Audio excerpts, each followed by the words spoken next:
Today, I had the absolute pleasure of speaking with Yetunde Shorters. Yetunde is a personal branding coach and international publicist who helps female entrepreneurs position themselves as go-to thought leaders in industries as varied as music and medicine. Leveraging 2 decades of experience in public relations and expertise as a Neuro-Linguistic Programming master coach, Yetunde empowers her clients to achieve radical clarity on their purpose while also increasing their visibility, impact, and their profits. Yetunde has worked with Grammy, Tony, and MTV award-winning artists who, thanks to her PR efforts, have been seen by more than 40 million people through more than 1,500 segments and features in outlets including Good Morning America, Entrepreneur, Essence, and more. She has also helped 14 of her clients become Amazon bestselling authors. Media outlets across the globe seek out Yetunde's expertise, from Forbes and CBS News to Essence and Elle. She has also been invited to speak on virtual stages and at in-person events to thousands of attendees for Thinkific, the Global Startup Ecosystem Summit, She Leads Africa, and more. Connecting with Yetunde almost always means you will walk away with more informed, more energized, and more able to make your dreams a reality. Today is no different. Please enjoy.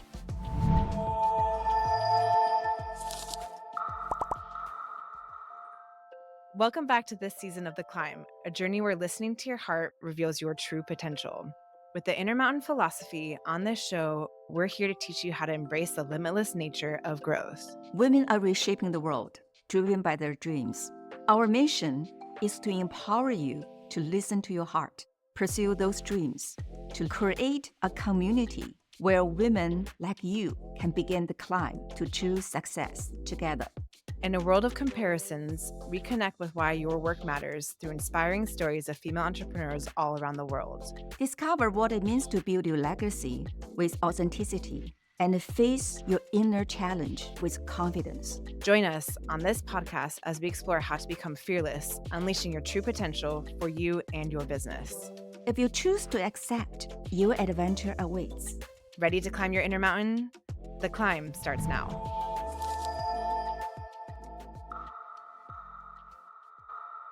Well, hello. Welcome to The Climb. I am so excited to kick off season 2 with the one and only Yetunde Shorters. Welcome. Thank you, Natasha. I am excited always to have a conversation with you because we get into it. So let's go. We definitely do. And it's kind of funny. As I was preparing for this episode, I realized actually I don't know that much about you. We've been working together for like 6-7 months. I know about your life right now, what you're up to, what your business is about, but what is your backstory? Like, I have no idea. So let's begin at the very beginning. How about that? Very beginning backstory. I was born in Chicago, raised in Nigeria. My parents are from Nigeria. So I was born in Chicago, raised in Nigeria.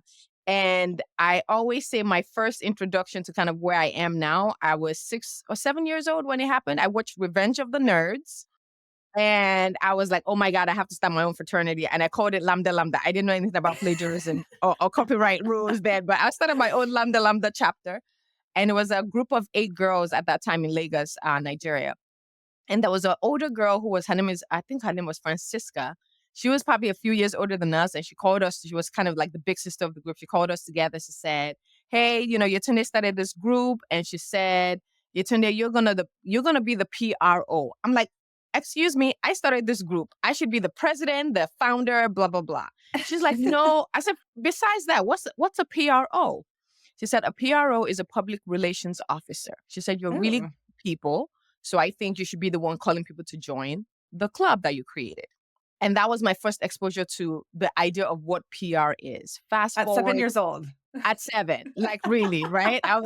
So I was like, so when I say I got into PR, like I've been doing this since I was a kid, literally. Yeah. And so fast forward to, obviously growing up in an African family, you're either a lawyer, doctor, engineer, or you're in the oil business. So I picked law. So I started to go pre-law direction. And I was like, I got into school. I was in Loyola University, Chicago. I'm like, this is going to be, I don't want to read so much. Like, I love reading, but I'm like, I can't read all these law books and remember all the things. And then I thought to myself, I want to be wealthy. I want to build wealth. I want to make money. I was like, if I'm making money, I'm probably going to be working for the bad guys. And I don't want to work for the bad guys. So like, what's going to happen here?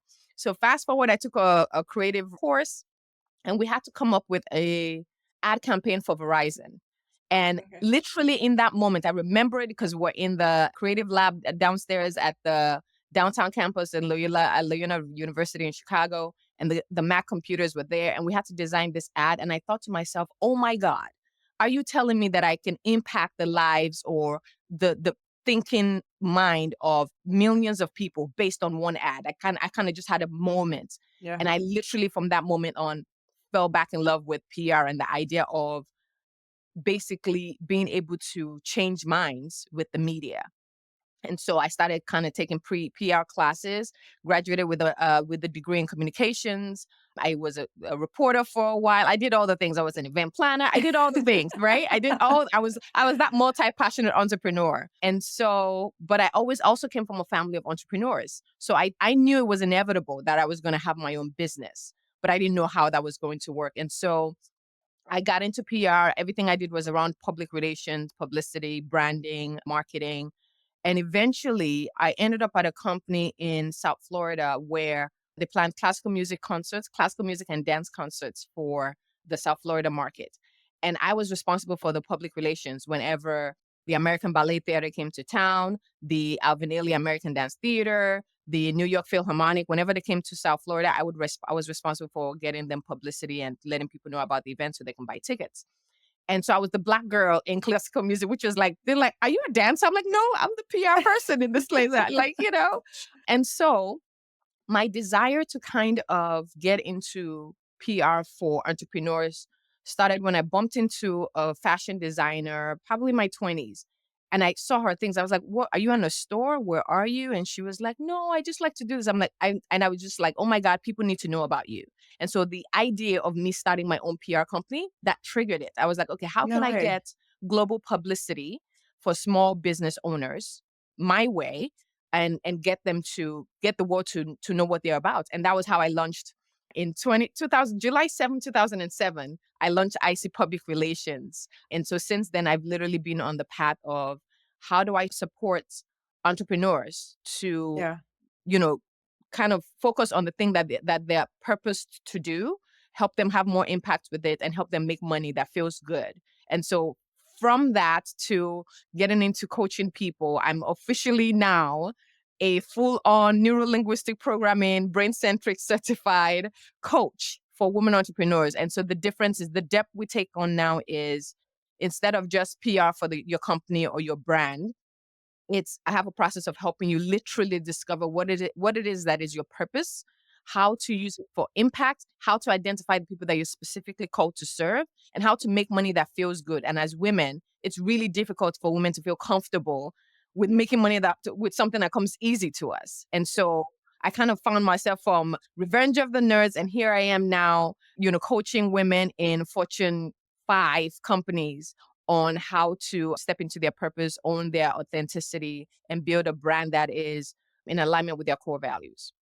Wow. Okay, there's a lot to unpack there, but that's so interesting because you're working with these Fortune 5 women here and they have challenges of showing up as themselves. Is that right? It's like, what are those, like, what is it that you coach them through? Except for there's some connections between all that, right? Right. So think about it as knowing that you're meant for more and needing someone to help you see yourself so that you can step into the more that you're capable of. That's all. That's like my job. Like I feel like, I always tell my clients, I'm your cheerleader. I have pom-poms. I literally have pom-poms in my office where I'm like, I will cheer you on. Oh, no. Right? Like, no joke. I have it in yellow and blue. And like, I am your cheerleader, and so amazing. It's helping them kind of, there's some limiting beliefs that may be in the way of them stepping into their leadership roles. There's some limiting beliefs in how they're able to, manage and correspond with their teammates. So I help them understand, different people's learning styles so that you know how to communicate with all members of your team. There's understanding how to be clear on what your core values are and is it in alignment with the company? And if it's not, how do you compensate for that? So helping them kind of identify, because, not everyone is meant to be an entrepreneur. So if you're in a company, how can you live a purposeful life in the company that you work for that is not yours? And so I help them kind of align their values and their purpose to where they work. And if it's not a fit, I mean, I will share what I can. Whether you stay with the company or not, that's up to you. But my job is to help you see yourself. And so it's helping them see what they're capable of, helping them see their blind spots, offering them, reframing or narrative change of how they're seeing the situation. So they might explain a situation of what's going on at work. I'm like, well, can I offer you a different perspective? And just kind of opening their eyes to how to see things so that they can move forward and have progress. Right. And so that change, like you help them see it, but then obviously that has to come from within too, right? They have to believe it as well. So how does that process work? And is that part of the NLP practice Yes. programming? Yes. Excuse me. Yes. Yes. And so it's part of it. And so I think most of it is a lot of people just want to be seen. Like most of us we want to be seen for who you are, not what you can do, not, what you can get. Like most people want to be seen. And I recognize that almost immediately when I meet people. Like I know, I understand what needs to be pulled out so that they can step into it. So it's more about helping them see what's there already. Like I'm not doing anything new. I'm literally just taking a brush. It's like an archaeologist, right? Discovering your purpose, the thing's there. We're just taking a brush to sweep it off. So it's not something that you're finding like, oh my God, I lost it and it's in some other place. These are things and virtues and values that are in you. And my job is to ask you the right questions to help you recognize it, because most of them are subconscious. So my job, like, okay, take the things that based on how you're saying it, based on your eye movement, your body language, I can read of, okay, what are your subconscious programming or what are your subconscious, understandings of yourself? And I'm kind of just bringing it to your awareness. That's all it is. And because once you see yourself, you can't unsee it. And so my job is to help you see yourself. So if you don't want to see it, then that's on you. But I've done my job of helping you see either a blind spot or a plus, and you deciding, what am I going to do with that now? Why do you think that's something that we like hide, I guess, or maybe even unaware of, like seeing our true self? Like, is it part of society, or is it just like why does it seem like such a common issue that we don't know what our core values are? Well, there's a lot of programming, literally. I mean, they call it TV programming. Like, think about that. Like, you are being programmed, and so there's a lot of programming in, what our parents went through. So they're programming us. We likely are going to do it to our kids. So you have to be conscious to want to change things, right? I have twin daughters. Like, I'm very mindful about certain things that my mom did that I'm like, okay, I don't want to do. I want to do it differently. And so I think what happens is, there's so many layers of things that we agree to subconsciously. So, right, maybe you were a kid in school and somebody said, oh my God, Natasha is really smart. You heard it at the right time and it stuck with you. And so no matter what anybody says, your subconscious made an agreement that I agree with that statement, done. Now, another kid would have heard, oh my God, sometimes she does dumb stuff. Heard that, it stuck, and now they're going through life thinking, oh, usually I do dumb stuff. It's not true. Either one, but I think at the end of the day, you are what you agree to subconsciously. And so I think what it is there's layers of things that we hear or things that our subconscious agrees to that puts us in a place where we are restricted of seeing who we are, or afraid of what people would say, or when they see who we really are. So we take on other people's habits so that we can be liked in a certain place by a certain people, or even feeling like there's certain qualities in yourself that you may not like because other people don't like it. Not because you don't like it. You're like, okay, there's something about you that you like, but because 16 people that hang around you are not a fan of the thing. So you're like, well, I don't like this thing. And so now you're literally hiding from yourself.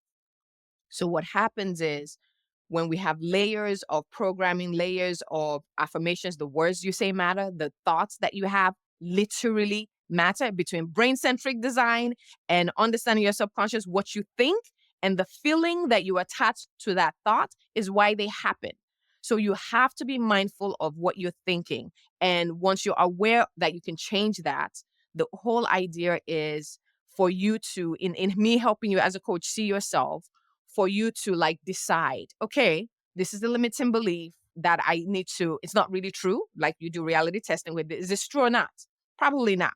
And then it's like, okay, now that I know this is not true, how can I change that? And the brain-centric part is, when you change that belief, it literally creates a new neural pathway in your brain. And then repetition of it makes it, stay. Well, that's kind of like, reminds me of like fear setting, where you're thinking of like the worst case scenario about something. When instead it's like, is that actually possible? Like, what are the steps that it actually would take to get you there? And instead of wasting all this energy on being worried about something that's probably never going to happen, right? Yeah. It's kind of like that same process, I think, here. Yeah. Right. So think about it this way. I always tell my clients, and now I've started to tell my girls, that your subconscious doesn't know don't. right? Meaning, if I say, I don't want to be late, I don't want to be late, I don't want to be late, most of the time, what ends up happening? You're late. You're going to be late, right? So all your subconscious heard is late. Don't want to be late. Don't want to be, it just had the last part. So if you say, I want to be on time, you are more likely to be on time. So there's nothing wrong with saying what you don't want. It is more important that you end whatever your thought is with what you do want, because your subconscious it's gonna be honest with you all the time, and it's going to give you whatever you ask for, good or bad. So you have to be mindful about what you're giving it to think and feel. Wow. That actually, so it's funny. I kind of started on this spiritual journey maybe 3 years ago now. And that was one of the first times I recognized that like I kept saying things that I didn't have or wasn't in the right place. And I was like, wait, no, I should be focusing on what I do have and what I do want. And then everything started to like fall into place, truly. It was Yeah. like, I remember like sitting here, like connecting with people and I'm like tapping my toes in excitement. I'm like, no, this can't be, like, I'm so excited, Yeah, it's that, like, that's the thing. It's that simple, but because we had so many layers of programming, it feels like it's hard. And then you have to you have to uninstall, right? So we call it uninstall. Like, how do you uninstall the programming? And it's thinking about, okay, when was the first time this happened? And when you think about it, like if you can trace back, because all your subconscious stores all the things. Like if you take your time to trace back, you can almost tell when you agreed to whatever the thing is. And once you agree subconsciously, again, it doesn't say no to you. If you say, okay, this is the thing, it's like, okay, this is the thing. This is the thing. Okay, this is the thing. Yes or no? It's going to give it to you. So your subconscious mind, and I heard this from Louis Hay, your subconscious mind does not have a sense of humor. So stop joking about you. It's like, it's not going to be like, oh my God, I'm so stupid. No, it's like, okay, I guess we're stupid. No, Yeah. Wow. don't play with yourself, period. Because your subconscious it's not a joker. It doesn't take jokes. It just takes whatever you tell it. Wow, that's very powerful. And no wonder why you probably need someone like you to help you through this, because it is a little confusing. Because I mean, we're so like, there's so many thoughts that we have throughout the day too, and not really aware of what it is that we are programming or not, right? And which direction we're going in. Yeah. So, well, so as a multi-passionate entrepreneur that you are, it sounds like starting I see wasn't very challenging necessarily, but over the years, you've been running it for 17 years now. It pulled the trigger, you did it. Yeah. Okay. Yeah, it was kind of challenging. It had its moments. I think, starting as a multi-passionate person, like I have so many passions, and what I ended up getting to was realizing all of those things were necessary for me to get to this level of clarity. Right. So I always, I know everybody's always like, okay, focus on one thing and, find the thing that is your thing. But there's some people that they can't get to their thing until they do all these things. Like they need to learn from all these things first. Familiar. Right. Yeah. Right. And so what I ended up realizing as time went on is, oh my God, I've come up with a process. And I realized like my process, I think I've talked to you about this before. It's called the purpose power. The power is the 5-step process. Realizing each step ties literally to all the things I used to do. I modeled for a little bit. So I learned about photography and capturing the right image and combinations of colors and all of those things. And I got into content development. I was a reporter for a while. Like all the things I got into that were like my little passions ended up making sense to what I do now, which is being, an executive coach and an entrepreneurial coach. Is nothing wrong with being multi-passionate. Just understand that there will come a point where you have to make a decision and take all the things you've learned and make it a thing. So I'm the coach that says to people, if you have multiple passions, explore them, because there may be things you need to learn for where you're going. And so don't get caught up in you're supposed to do one thing. Like, please, like, even though the wealthiest people in this world have many business interests and many, businesses they invest in. So explore what your possibilities are, but know that you have to come to a point where you decide so that you can focus on that thing and maximize the power of the thing. There's going to be a point where you have to decide. And from that moment is where you take all the things you've learned and synthesizes into this one, path that you're going on. And, you're spiraling up. So there might be another purpose that shows up in 10 years, but at least you're here now. So is that what you did with IC? Is like, did you have various pivots throughout the years? Yeah. I did. I remember doing music videos for some African celebrities. Literally, I was like putting down together the team to put on music videos that ended up winning MTV Awards. I did events for a few people. I planned photo shoots. I designed logo. I did all the things, like literally all the things in terms of branding, which makes sense now, because if I'm supporting women in stepping into their purpose and having more impact and earning profits, they need all those things, right, to build a purposeful personal brand. So now I get to synthesize all that, multi-passion into a framework that spells out power. And so you step into your power, POWER. The P is for purpose clarity. The O is for outstanding content. The W is for wealth through purpose. How do you want to make money? The E is for executing an excellent launch. That's the PR part that I love to do.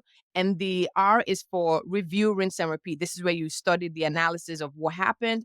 And then you come up with your success formula. So all the things that I loved found their way to what I'm doing now. And it makes absolute sense.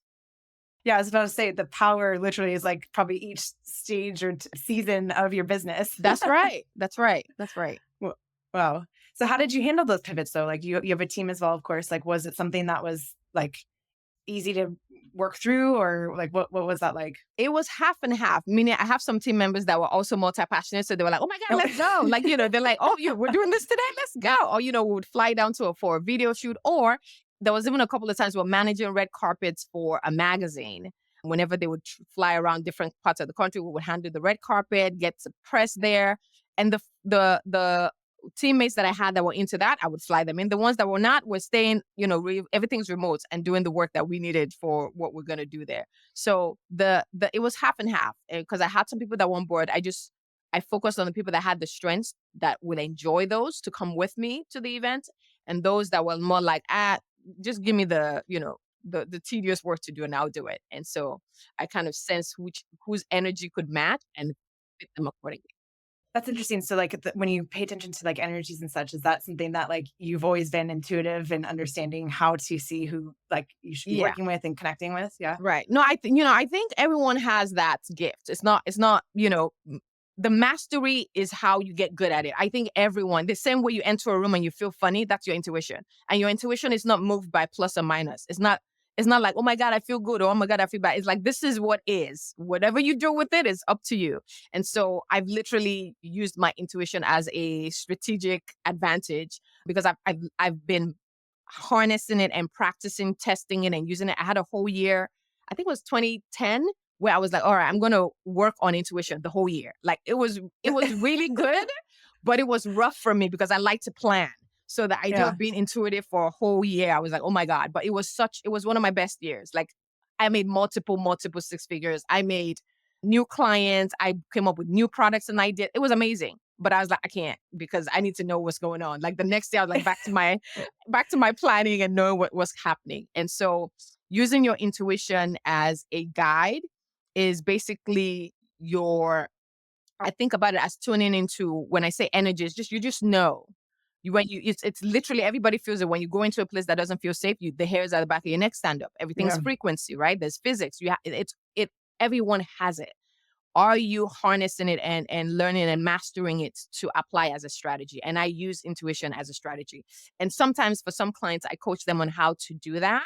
But that's very few clients, because some of them, people are just a lot more like, give me the steps 1, 2, 3. Like, I want to plan. Intuition is like, it's your gut feeling. They're like, I don't need gut, I need logic. And so for those that need logic, I give them a plan. For those that are like intuitive, I'm like, okay, let's tune in. What are you feeling about this thing? And then you go with that. Well, you got me curious though. So what does a year of following your intuition look like? Like, how did you practice intuition? Like that, I've never heard this before. Yeah, no, it was. So I'll give you an example of like, because I was working from home, right? And I was 29 when so I worked for that company that was planning classical music concerts for, I think, 3.5 years. And then by the time I resigned, it was like January 2009. And so I was like, all right, that year I did the whole business thing. That was like the first year I went full time as an entrepreneur. The next year I was like, all right, let's do this intuition thing. Let's see what's up, And then what it looks like is, all right, you wake up in the morning, is like, how do I explain it? It's like getting a ping, but it's like someone texting you, but texting you, right? Like your body. Like, okay, I need you to email this person right now. Literally just something as simple as that. Like, you're thinking about your business. All right, send the email to this person, or, give a call to this person right now. Or I need you to, say this in the contract. This is what it should sound like. Or it's not a good or bad. It just is. And so that whole year, I literally just followed, either from, text somebody or email somebody. I got new clients from that random thing. Oh, I was just thinking about you. I just talked to you about somebody about you. I'll send you their number. I'll do an introduction. Next thing you know, I have a, contract for an African celebrity to handle their PR. I'm like, what? Like, there's no way this person would have come across my path. Not a chance, Or another one, would be like, the one that happened to me not even too long ago. I had a few tests of this was probably during COVID, I think. I got one of those emails from, what is it? Thinkific is a platform that does online courses. So I got the general email they sent out. Hey, we're looking for speakers, if you're interested, apply. I literally closed the email. Like, nah, I'm good. Like, and the ping was reply to this email and send an email to your list about it. That's all I did. Literally, I was like, not a chance. Yeah. Within 24 hours, and I'm going to look for the email. I'll send it to you. Within 24 hours, I got a reply like, wow, your community really loves you. Like they want you to be a speaker. And I become a speaker at this event, speak to thousands of women, ended up getting new clients from that, ended up like it was a whole thing. So it has a ripple effect. Yeah. And I'm saying that to say, you have to practice, right? There's years of practice of using your intuition as a guide. And it's remembering that your intuition is not moved by good or bad. So it's not necessarily about how you feel about something.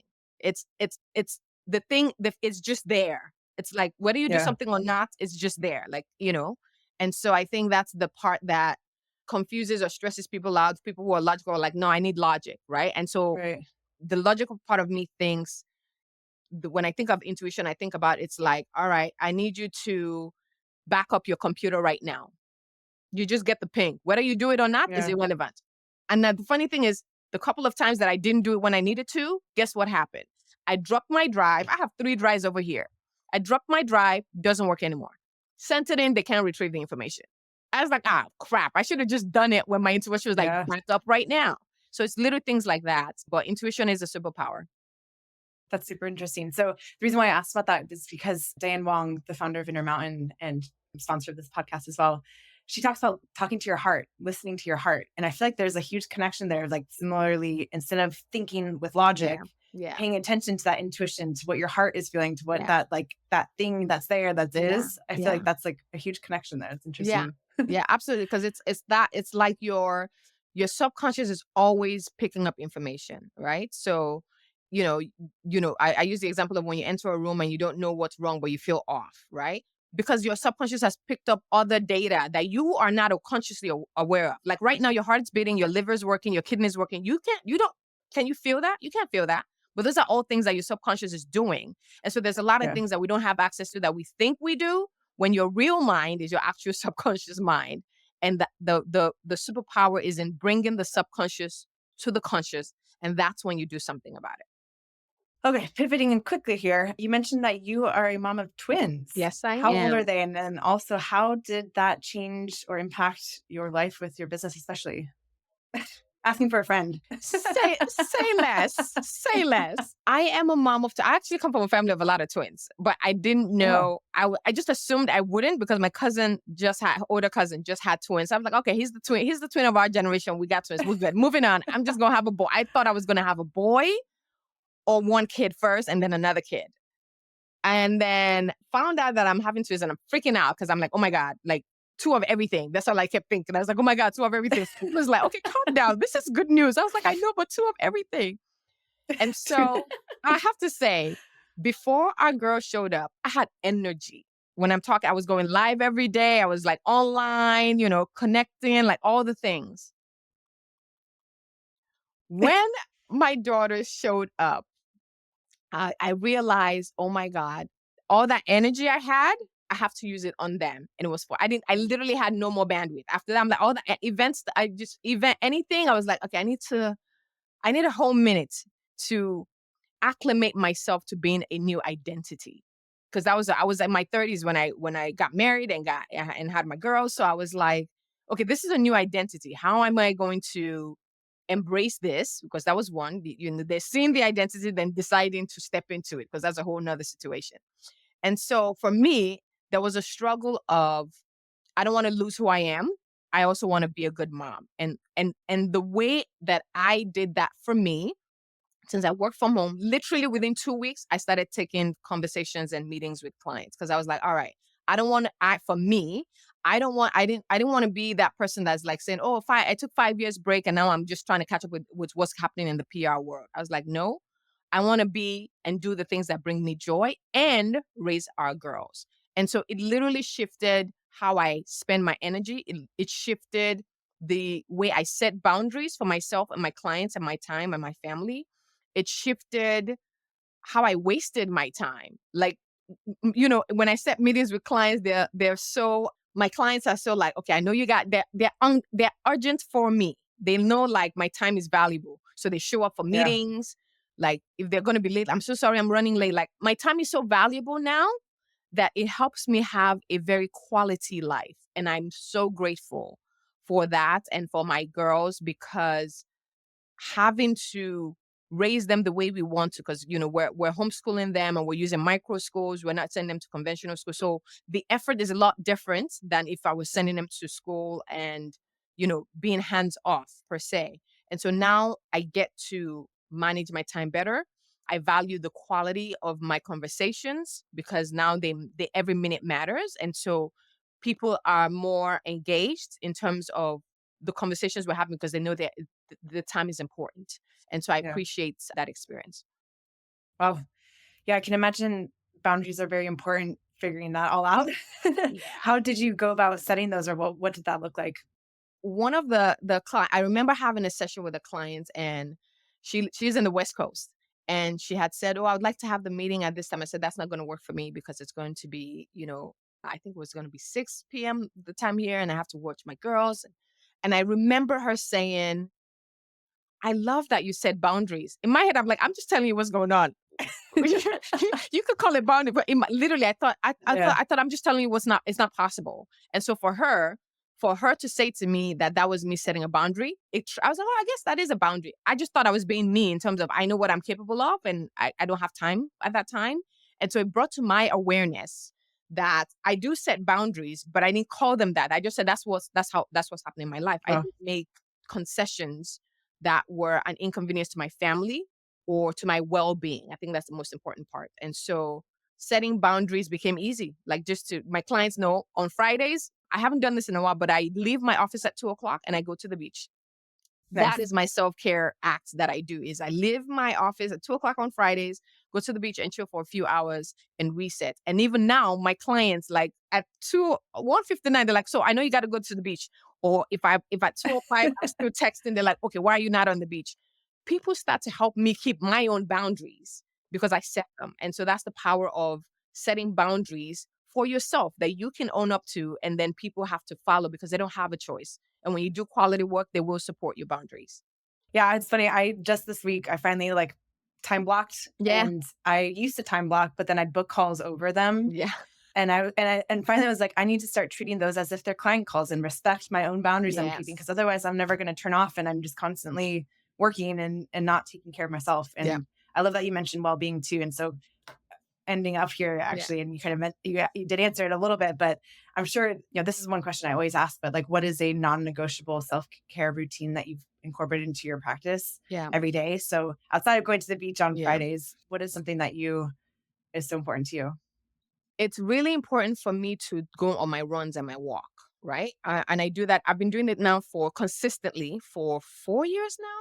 And, adding to the layer of ending up in the hospital from adrenal fatigue. This was years ago. Ending up in the hospital from adrenal fatigue and realizing if I do not figure this out ASAP, I would be dead.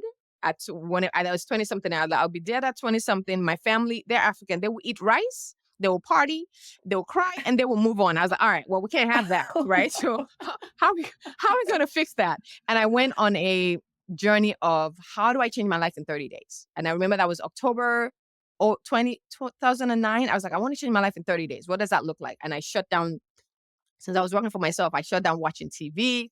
Because when you work from home and you turn on Law and Order, you never watch just one episode. I'm like 3 hours later, oh my God, I got bills to pay. Let's go. And so I was like, okay, I want to change my life in 30 days. What does that look like? I read so many books. I was more mindful. I made a decision to be intentional about the energy that I bring to any space. I made a declaration to myself that I would be more positive in my language, what I share online. Like when I go back to look at my Facebook, I would share inspirational quotes. I still do now. It's like I've reset my mind to do the things that my soul needs so that I'm grounded, so that I can take care of my own heart and my well-being for the work that I'm called to do. And so having to be able to run every other day, I do like about 4 miles every other day is a game changer in terms of helping me take care of my mind, helping me let out energy in a different way that allows me to be grounded, that allows me to think. And I have creative ideas that show up because of that self-care act of, going running every other day. And so it's been life-changing, and I still do it. And I'm so excited that I stuck to it because I don't like working out, but I do like listening to music and audiobooks. So that's what I do when I go on my runs. That's amazing. Yeah. And obviously it's working because your energy is next level. Every time I get on a call with you, I'm always laughing. I get goosebumps from something you say. And so I have thoroughly enjoyed this conversation, as I always do. And thank you so much for joining us today. I have enjoyed and always enjoy talking to you, Natasha. Thank you for having me. And I look forward to your listeners living into their purpose, doing the thing that they've been called to do that transforms their life and the life of those they're specifically called to serve. Because you are born worthy. There's nothing you can do to be unworthy of being on this planet. So just understand that the work that you're meant to do will transform lives. And the sooner you step into it, the sooner we have a better world. And so we're all looking forward to you stepping fully into your purpose. See, there it is. The goosebumps. Thank you so much, Yetunde. Thank you for having me. Thank you for joining us on this episode of The Climb. Not ready for your journey to end? Make sure to join our online community and subscribe to our YouTube channel to discover your true spirit, strength, and potential today. Details in the show notes below. Need a guide for your journey? Check out our founder, Diane Wong's new book, The Inner Mountain. Until next time, remember, you're an experiment. Focus on your own path and continue to climb your inner mountain. Thank you.